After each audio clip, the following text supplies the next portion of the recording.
Alright, in this tutorial we're going to cover the crop tool and the perspective crop tool. Now with the crop tool you're able to crop out images and exclude them from the final picture.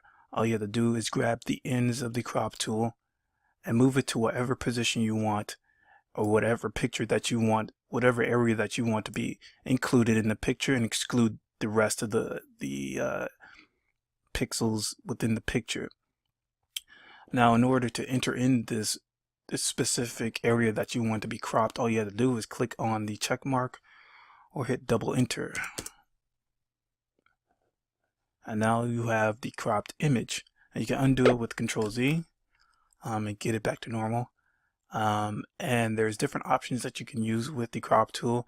There's delete crop pixels, and if you click on this check mark with delete crop pixels, whenever you crop the image, all the pixels that you excluded will be deleted permanently, so you can't get them back.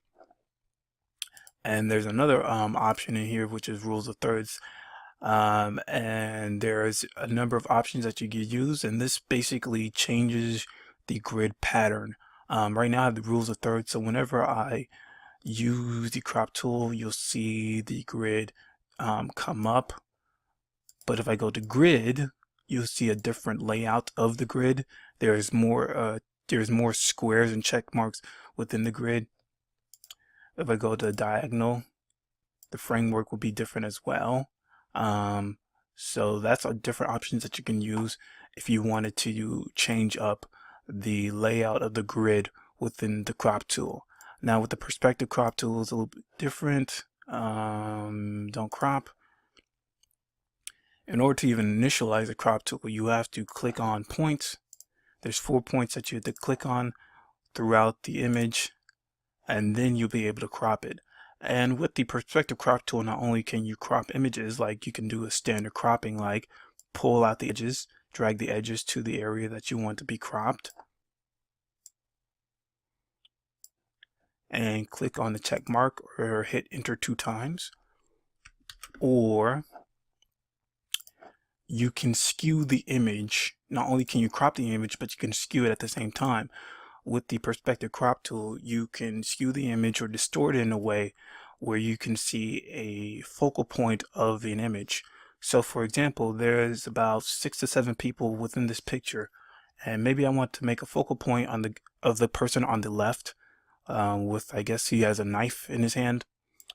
All I have to do is drag the bottom left endpoint right next to his face, and drag the top left endpoint next to his face as well,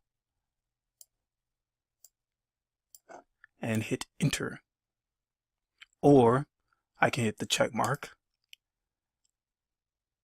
and as you see here, there's a bigger, or the face is more magnified compared to everybody else, and everybody else's images are skewed and it doesn't look on the same level or in the same perspective as it originally had in the beginning.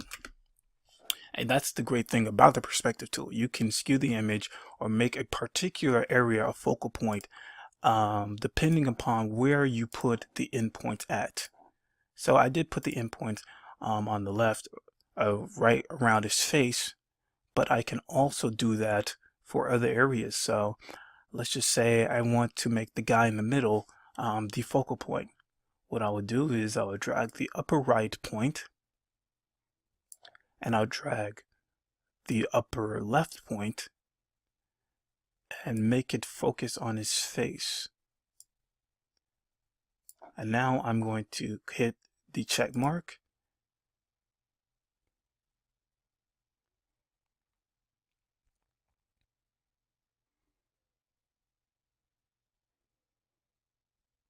waiting for it to load.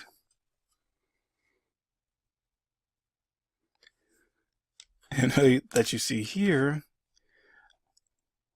the area is magnified. You do see a close up on his face, but it's so distorted that all the people within the image is very skewed and narrow. Their faces are narrow or distorted in a way that looks just weird, and the overall image is taller and has a width that is very short, because I have put the focal point on his face and the bottom half is just looks pretty terrible. But let me undo it and bring it back. But the point I was trying to make with the perspective tool is whatever point that you want to make it the focus of, you have to align the points close to that area. So like I did in the first example, I put the upper left and the bottom left close to the guy's face at the left hand side, and once I finished the image, he saw his image or his face being magnified, and it was bigger than it usually was from the original picture. And that's the same case with the second example when I put the upper left and the upper right points close to the guy in the middle. His face was magnified, but at the same time the whole picture outlook was skewed. The height was bigger and the width was a lot smaller compared to the original picture. So you got to know how to do it properly if you want to have the best results.